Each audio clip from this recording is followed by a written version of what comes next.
Hello, my friends, and welcome back to Learning Torah Lishma. Today we're going to go on an interesting trip together.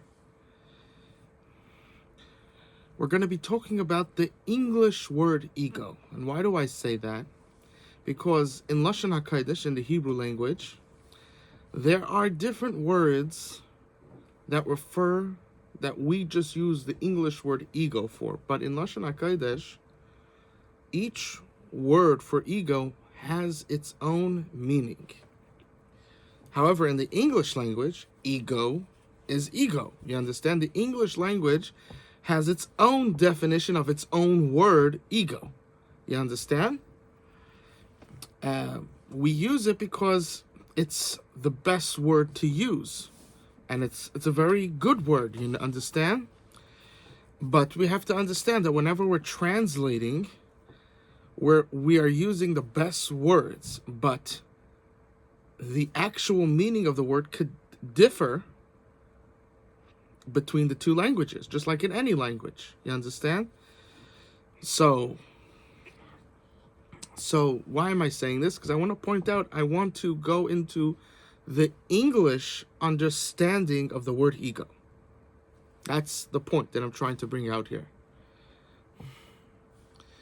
And I'm going to claim something very interesting, that if we understand what ego means, it will actually make you humble, right?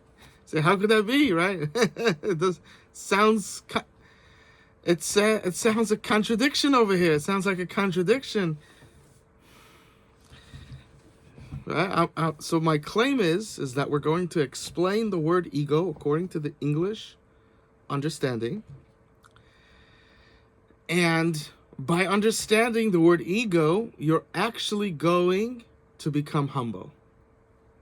Okay, let's begin. So, there are different sources for words in English, right? There's Webster Dictionary, right? This, that. I want to go to the CIA. I'm going to be explaining the word ego according to the CIA's understanding of the word ego. Okay. The CIA claim is that ego is something that every person has. Now, one would ask, how could that be? If a person's humble, then he doesn't have ego. You understand?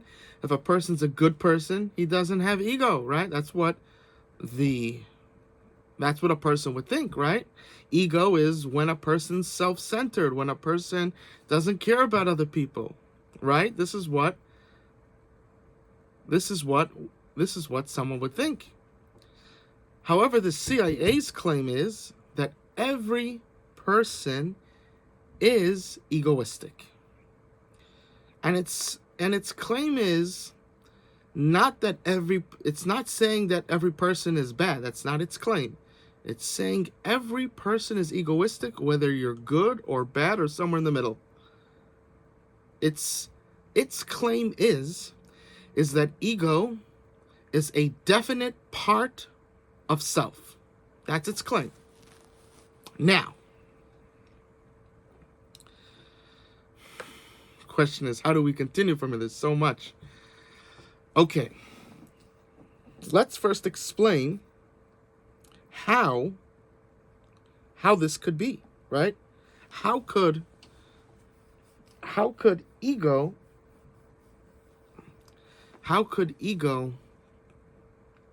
apply to, let's say, a righteous person, a humble righteous person, right? How could that be? So the CIA says as follows, that ego is, the definition of ego is the strong desire of the person. Now, you have people that their strong desire is to fight, to get bloody, to be a lion for a day, then a sheep for 90 years, 120 years. You understand? There are people like that. You understand? There are people that are egoistic, and it's about self, promoting themselves. And there are people that are extreme egoistic, and they'll even go to levels of beating up or doing things worse to fight for their self-image, for their ego. And their ego is about themselves, their honor, their pride.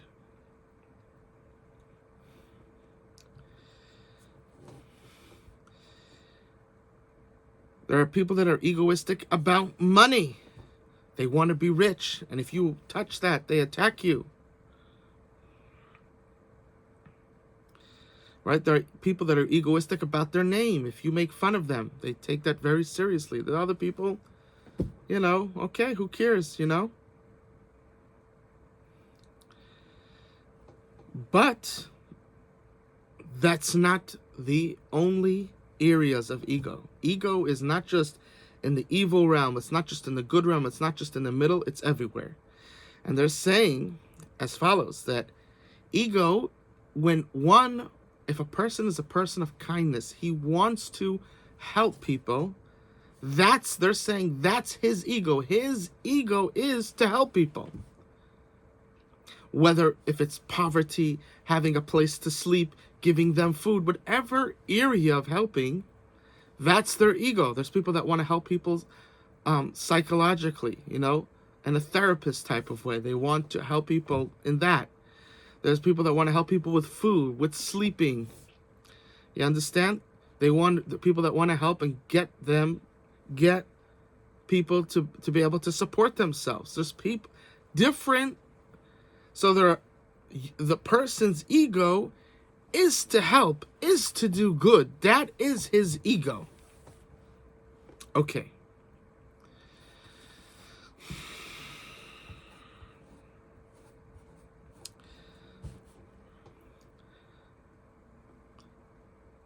So now that we understand what the CIA's claim is, ego is the definition is your strong desire in life.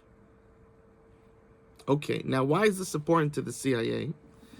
Because when you want to get close to someone, especially the CIA, they don't want to be friends with, they don't want their operative just to be friends with this person.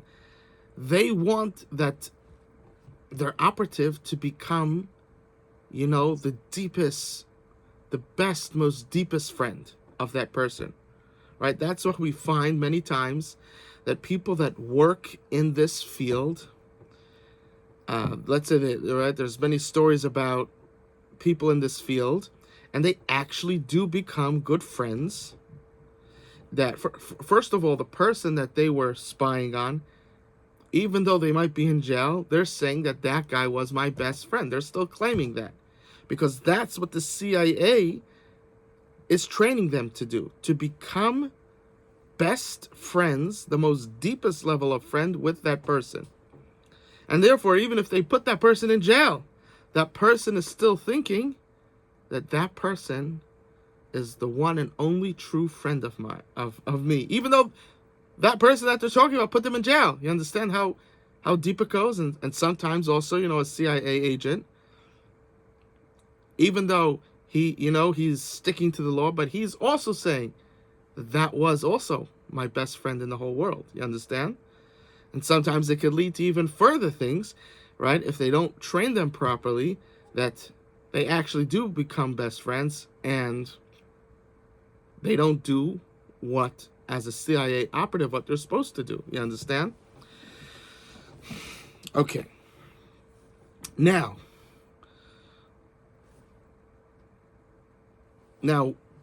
okay, so now let's go back again.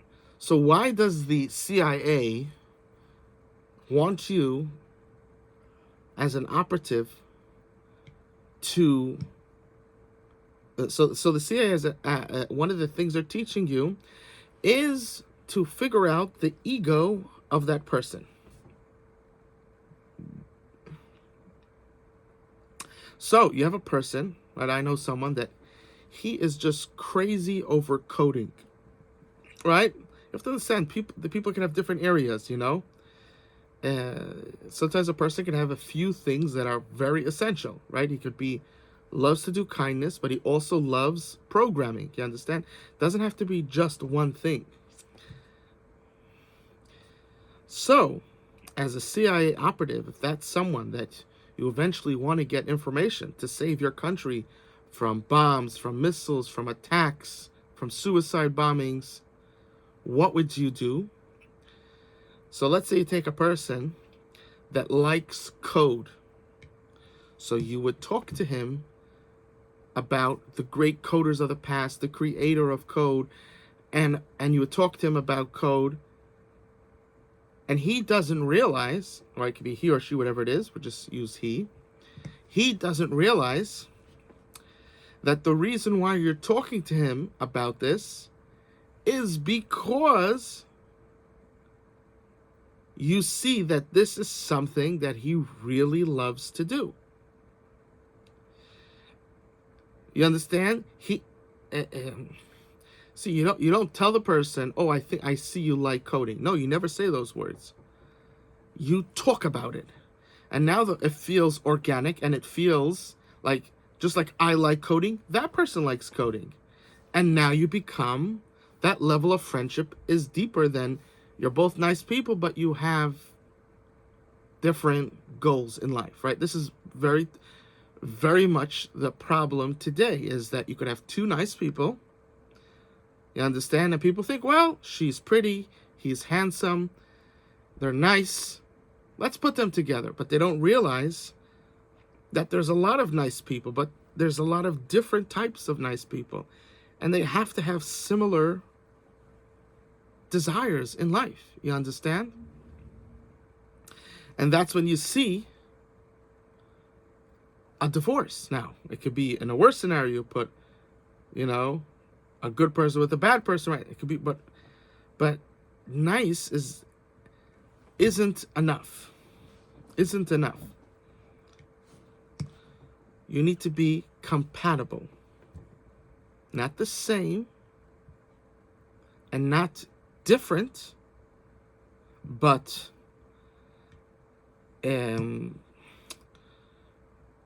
it's, what's the word? You have to be similar. Similar. Okay. Now, so when that, now again, being the same is also good. It's also is a good thing. Now, you have to understand in depth, sometimes it's not, but usually being the same is also good. There's a lot to talk about, but that's not our focus right now. Okay. So it's the same or similar is good for marriage. A blend, that's the word. It has to blend together. But different is not good. Now, I know in a blender you could put all different things, but when we say blend, we're talking about like you sync up together. You understand? You sync up. It has to be a syncing, right? That might be better to use. You have to sync. Okay. Getting back. So you have John, this CIA operative, that he wants to become the best friend with Michael, because he believes that Michael has secrets that could potentially save a terrorist attack in America. So what does he do? He sees that John likes coding. He's just crazy over coding, and he does a little research about coding, the founders of it, and the great coders of the past, and how to code. He learns the different words that a coder knows, and he begins to talk to Michael about the coding. And John talks to Michael, and Michael is like, wow, he understands me. And John, over time, in a very quick way, becomes like his best friend ever. And as John spends time with Michael, he sees, oh, you know what he likes? He really enjoys to golf as well. Let me do a little research about golfing. And before you know it, the CIA operative is touching all the pleasure points, right? Emotionally of that person. He doesn't focus. Now remember, ego are strong desires of the person. There are weak desires that the CIA operative doesn't look at. Only his ego, what would be considered strong desires of the person. Okay.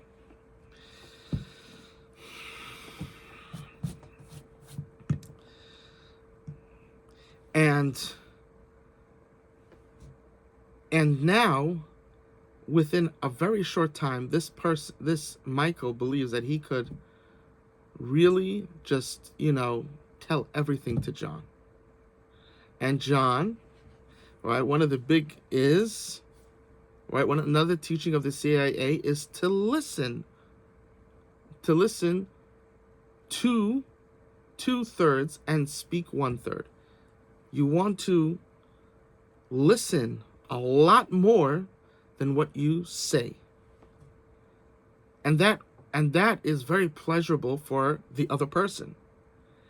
And that's what the CIA agent does. He listens, and every once in a while a secret comes out. He writes it down, he sends it back. You understand? And this is how it goes. Okay. This is part of the process of being an operative. Of course, it's endless, and I do not know because I was never in the CIA. But, for my research, this is part of the process. And the CIA, I think, has been around for over 100 years, something like that. So it's, it has honed its skills. So it knows what it's talking about. You understand? It's not one person's idea, but it's an organization that its idea is espionage, and it has honed it over 100 years, so they know what they're talking about. Now, of course, as a CIA operative, you're using this to potentially protect and save your homeland, your country. Okay. But us in regular day life, that's you want to create friends, and you want to do good things, and you want to have influence to cause good. So you could do the same actions, but your ideas are different. You're not thinking about espionage. You're not thinking about the homeland and saving, suicide bombers from that. That's not what you're thinking. You're not thinking. So what you're thinking about is you want to get friends. And you want to become friends with very successful, very wealthy, very smart individuals. You want to have success in becoming part of a community. You got to learn what's the ego of the person, what's the ego of the community. By a chassid, it's very easy. It's the Rebbe, right? Just speak praise about the Rebbe, and that's like a very good way to become good friends with that chassidus. And if you were looking to become part of it, that would be an excellent way to go about it. So this can be used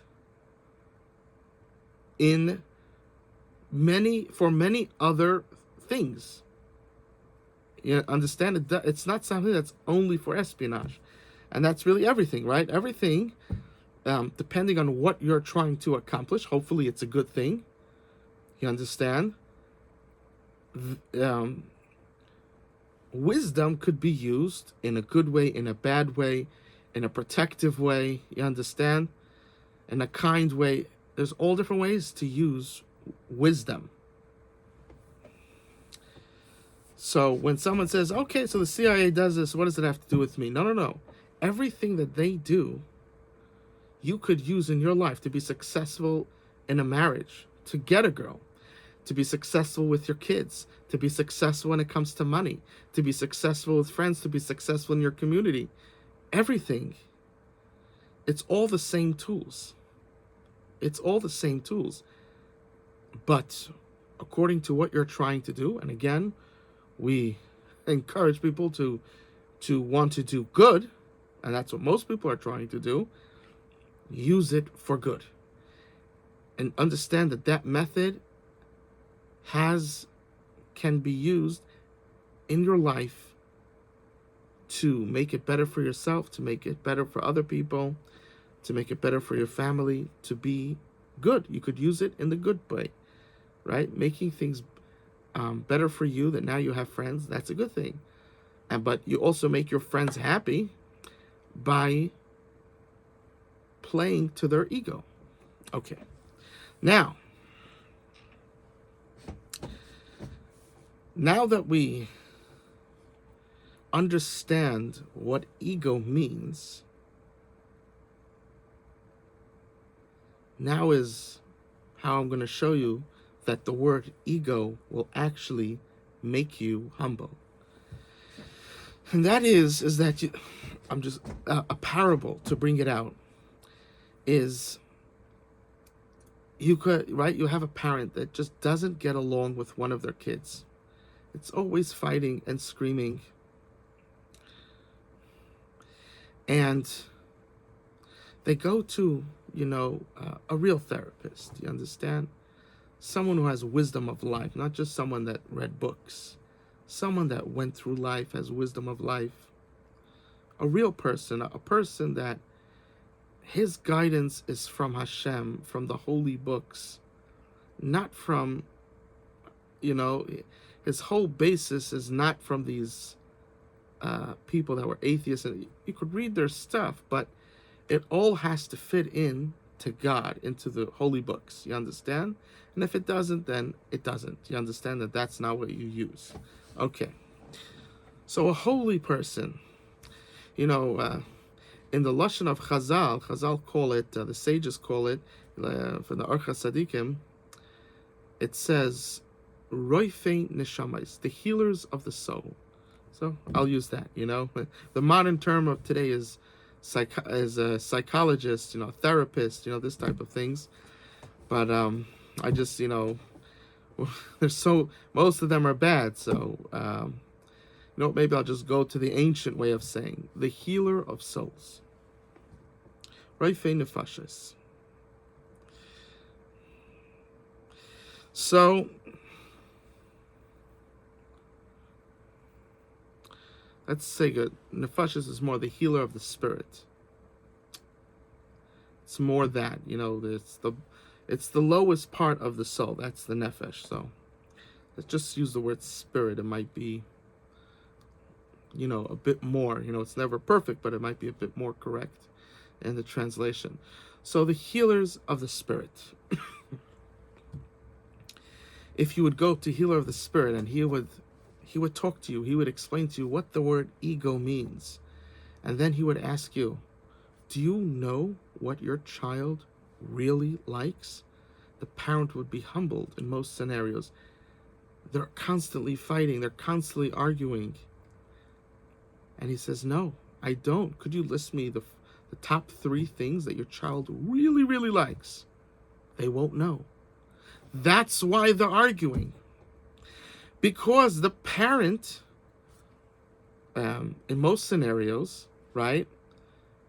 It could be a good parent. We're talking about a good parent, not talking about talking about a good parent. The parent wants to do good. That's his ego.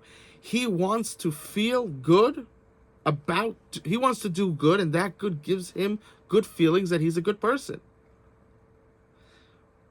But when it stops there, when the ego stops there, it stops by self, by you. You think that what's good for that person is what you consider good.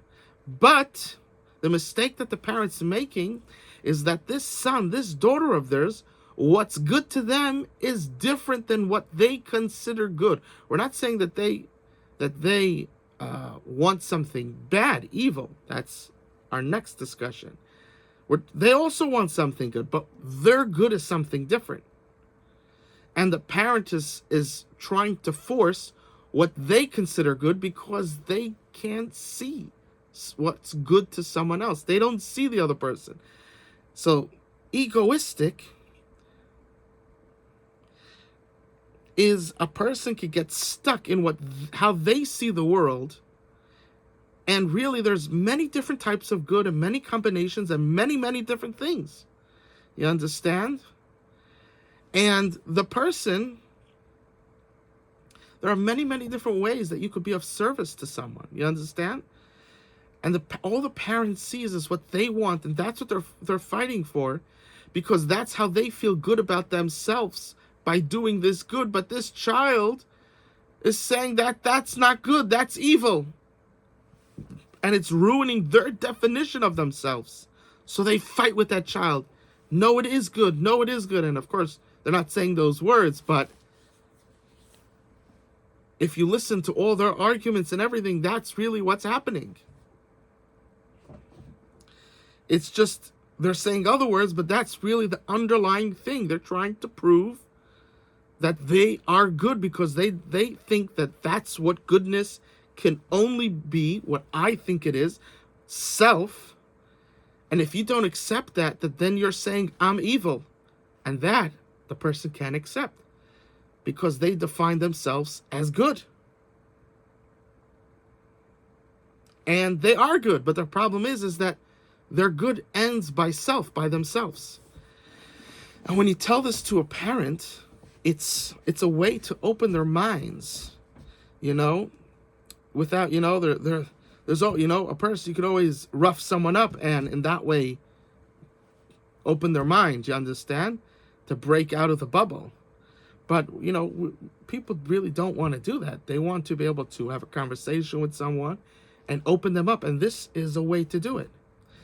So if you were a real healer of the spirit, this would be one of the ways that you would say, well, look, you would talk about the definition of ego.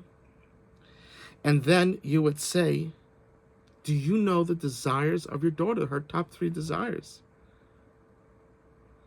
And most probably they won't know. Sometimes they might know one, and you're saying, are you going against it or are you going for it? We're not talking about something bad.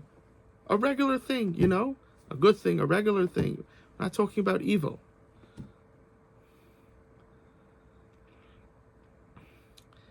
And even if it's something evil, you first need to recognize it to then fix it, which we'll get to that in a second. And they're like, you when you want someone to change, you need to shock them. So, right, there's one way, boot camp, roughing up. But people don't really want to do that. Now, there are people that do like to be in that scenario where a fight could break out any second, and within a week, a few fights happen, and they like to fight. They should be working in boot camps, you understand? You don't put them in boot camps, they become a bum on the street, beating up people, stealing drugs. You understand? He likes to fight, put them in the NBA, you understand? I think that's the right one, where they wrestle, you understand? You don't put them there, then it goes the wrong way. So,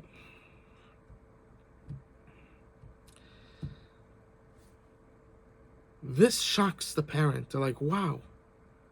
You could say, so this is your daughter. What about your other kids? Could you tell me the 3 best things that they like? What about your spouse? What about this? And they start realizing that they thought that, when you become an adult, they say, really smart people, they realize what they don't know. But people that are not smart, they think they know everything. So you give the person a little picture into the mind of a smart person. The smart person doesn't think that he doesn't know. A real smart person doesn't think he knows everything. And it's not just because he's humble. It's logical. You understand? Like what we're showing here. So this would be the way a smart person would think. You would say, understanding the real ego of a person, and I don't understand it in everybody.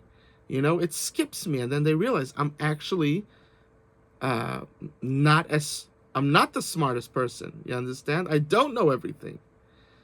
You understand? And there's so many of these type of things in all different areas in psychology and in life. You understand? So the smart person actually sees who he is. The person who has never taught these deep ways of thinking, he or she does not have the tools to see that they're lacking. And therefore, they think they have it all. But by giving this parent a little picture into the world of a real adult, they start to realize how much they're missing. These kids, right? They care about their kids. I don't understand my kids. I don't even know what their real desires are. They're afraid to say it to me. They're afraid to show it to me. They try to show it to me. I ignore it. They realize it retroactively, and that gives them a shock. And now you could really help them to cause change and to be at peace with their child. Okay.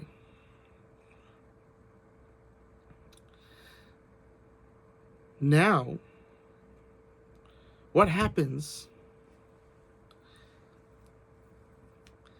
if, let's say, you're probing yourself, or let's say this scenario with the parent happened, and then you realize that that child actually wants to do something that's evil, very dangerous, bad, highly illegal, treasonous, felony. Now what do you do? It's one thing when you go through it and you realize that your child is good, which in most cases that's what it is. But what happens when you go through this and then you realize there's some evil stirring there? What do you do then? To this, we have to go to the teachings of the Heilige Baal Shem Tov HaKadosh. The Baal Shem Tov says that you could have someone that seems the furthest away, but really he has the biggest potential to be the closest. You could have someone that is the biggest atheist, and he hates the idea of God. He hates the idea of laws from God. Just the biggest that you could imagine. However, when you could actually talk to that person and prove God, he could flip to the biggest advocate to God, to the biggest lover of God. You understand? Everything could be reversed. But to a degree that he was far is to the degree that he will be close. This is the teaching of the Baal Shem Tov.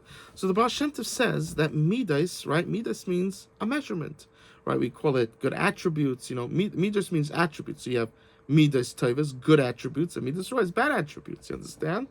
Bad ethics, good ethics, and bad ethics. So midas, another translation of midas, which is more the core translation of midas, is measurement. And how does that? And like maided, measurement, midah, measurement. And why is that used for attributes, for ethics? Because the Baal Shem Tov teaches us that a measurement, right, if it could be put here, it could be put there. A measurement it's the same thing. The question is, what road did you put it on? So if a person's in a bad place, in a bad atmosphere, where there's drugs and very immoral conduct, then their attributes go in that direction. And according to how much zeal they have inside of them is how far they'll go that way. However, if you put the same person in a place that's holy, that's pure, that teaches deep morality, deep care, deep love, then they go in that direction with the amount of zeal that they have inside of them. Zeal means enthusiasm, the amount of enthusiasm that they have inside of them. They go in that direction. Now, even though a person could be brought up here or here, Bechira, free will, means that you, even though it's easier to go this way, you could actually turn to the bad. Or It's easier to go the bad way because that's what everybody's doing. But Bechira means, free choice means that it gives you the ability that you don't, an animal, the way it's trained is what it does. A person is able to go against the training. His mind is able to say no and go against the training and go the other way. This is the ability of Bechira, of free will. You could change the narrative, literally change who you are. You could be this great hater of God, this big atheist, and you could change to the biggest lover of God, the biggest advocate of God. That is in a person's Bechira, his free will to do.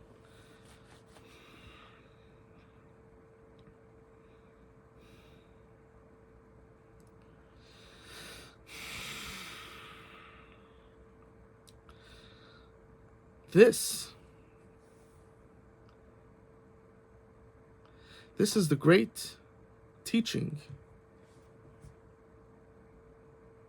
that we learn from the word ego. And again, a person could listen, might be kedai, worthwhile to listen to this a few times just to get the understanding, because we said things, but I don't want to have to keep saying it again. Just listen over to it, because I'm just trying to hit each point. Now, next point.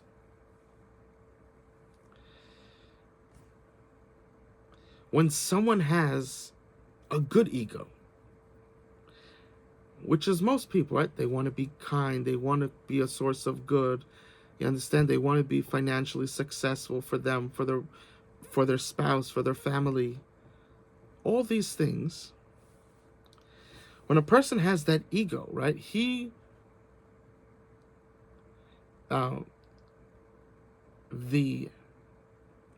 There is a danger, right? People think that the only danger is when you have a negative ego, a bad ego, an evil ego. You understand? But they don't realize that a good ego, it also you also have to realize that could lead to a bad thing. Let me give an example. And I'll just give it from the Hasidish world, the Chassid's world. So, right, you have two brothers, and their father is a Rebbe, and this Hasidus, in order to be a Rebbe, you can't become a Rebbe. You stay, let's say, a Mashpia, until, as long as your father lives, as long as the Rebbe lives, you can't be a Rebbe. But once he goes to the next world, one of you take over his shul. So some Hasidus says there could only be only one son could take over. You're not allowed to break into different ones. And other Hasidus says you could break it. Each one becomes a Rebbe, right? Okay, and there's other Hasidus says that the Rebbe is like, I'm a Rebbe, but you could also become a Rebbe. You understand? Different types of Hasidus. The Stolen Rebbe is famous for saying, he said that his son already has to become a Rebbe. There's too many Hasidim. He can't, a Rebbe has a responsibility to the community. He says, I can't do my responsibility. My son has to already become Rebbe, right? So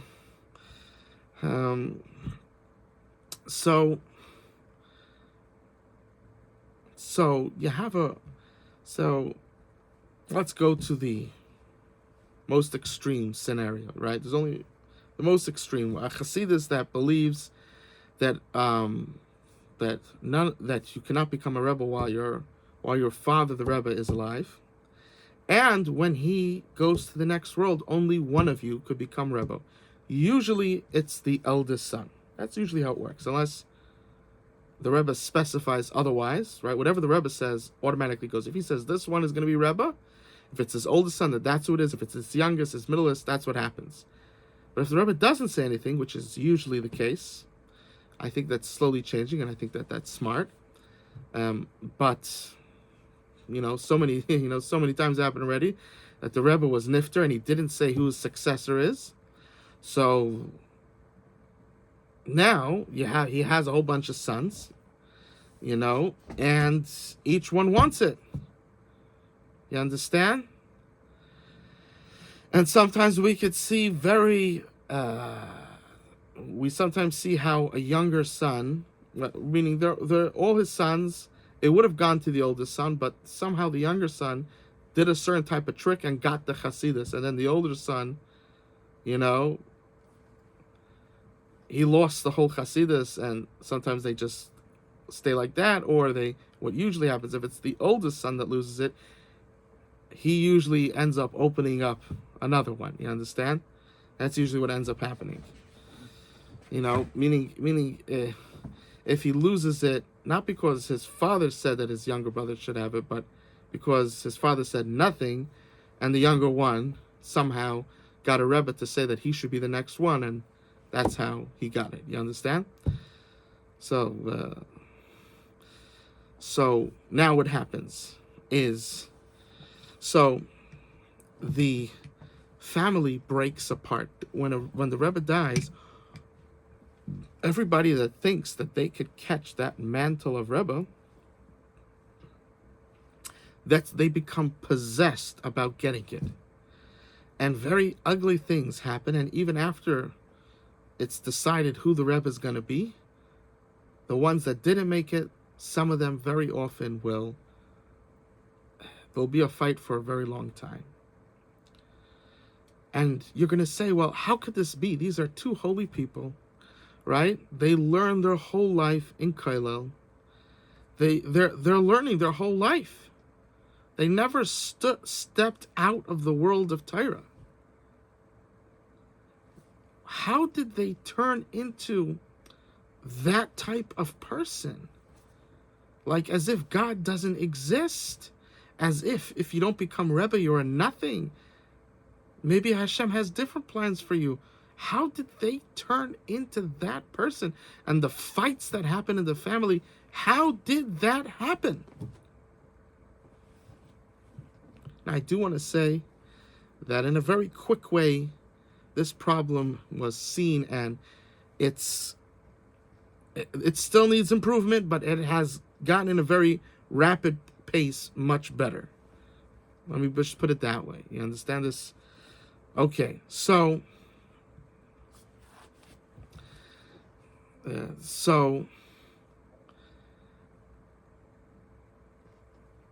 how did that happen?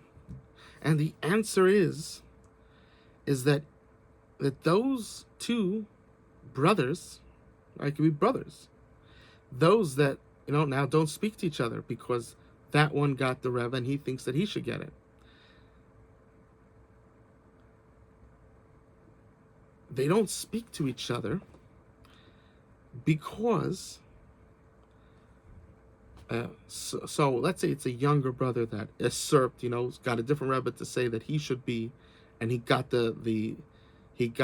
he was the one that, and therefore he got the Hasidus. So there he feels that there's male play. So that's a little bit more understanding, but still, for a holy person, you should be higher. That's the truth. But let's go to the best case scenario, that the older brother is the one that actually became Rebbe. The younger one one of the younger ones will still be just be in a huge fight. Why? And that is because that they define themselves. Their ego is to be a Rebbe. That's their ego. That's their great desire. That's how they define themselves. And this person took that away. Just like the parent who's fighting with the child because you only see your ego, you don't see the other. So this parent's ego is this type of kindness, but the child likes to do a different type of kindness. But you only see yours. This Rebbe's son, like if you were someone that would make peace between Rebbe's sons, which there are people that do this, you understand? This is what you would do. This same method would use like this. Is you would tell him what, you would explain that what ego means, and and you would say, I understand that you have this strong desire to be a Rebbe. I want you to make believe that you're God for a moment. And I want you to think, what is your brother Zevi's desire? What is his desire? Isn't it the same as yours? So just like you have that strong conviction, he has that strong conviction. When he realizes, because he thought that since he defined himself, he has to succeed. Because if he doesn't, he's like saying that he's a nobody. But now you're getting him to look at it in a different way.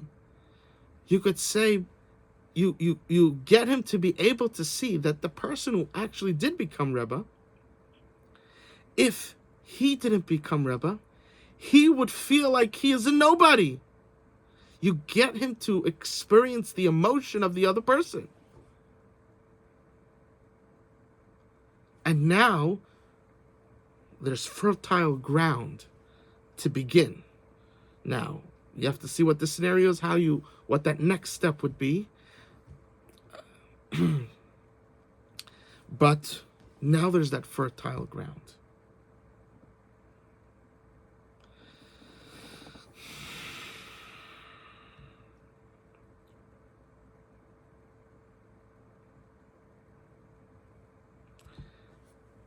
Understanding, when you understand what ego means, you understand how even when you want to do good, you could be selfish at the same time.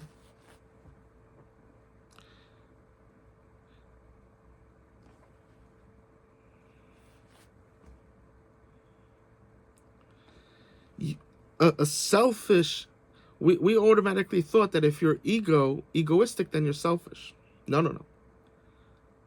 Ego is what you truly desire to do. Selfish is when you only see yourself and you don't see the other person.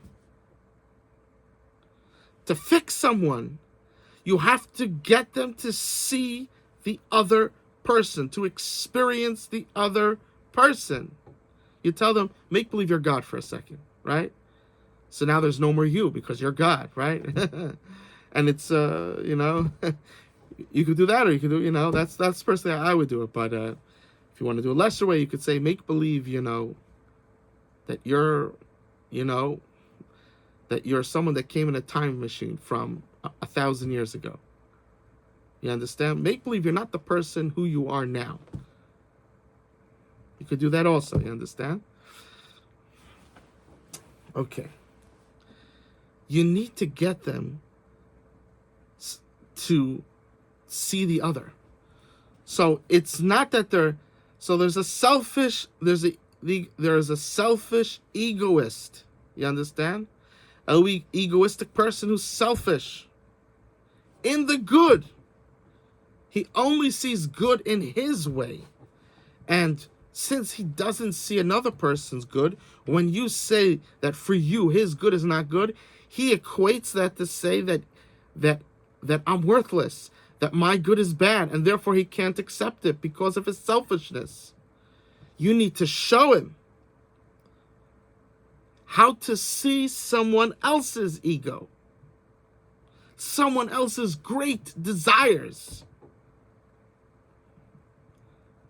And now, when you've opened his mind to think like a high functioning adult, a Baal Midas, a high, good, ethical person, now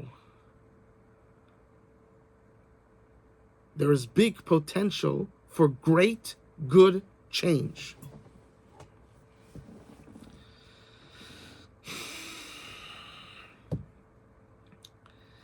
This is the secret that we wanted to bring out. And it's something that could greatly help us in life. I love you, and Hashem loves you more.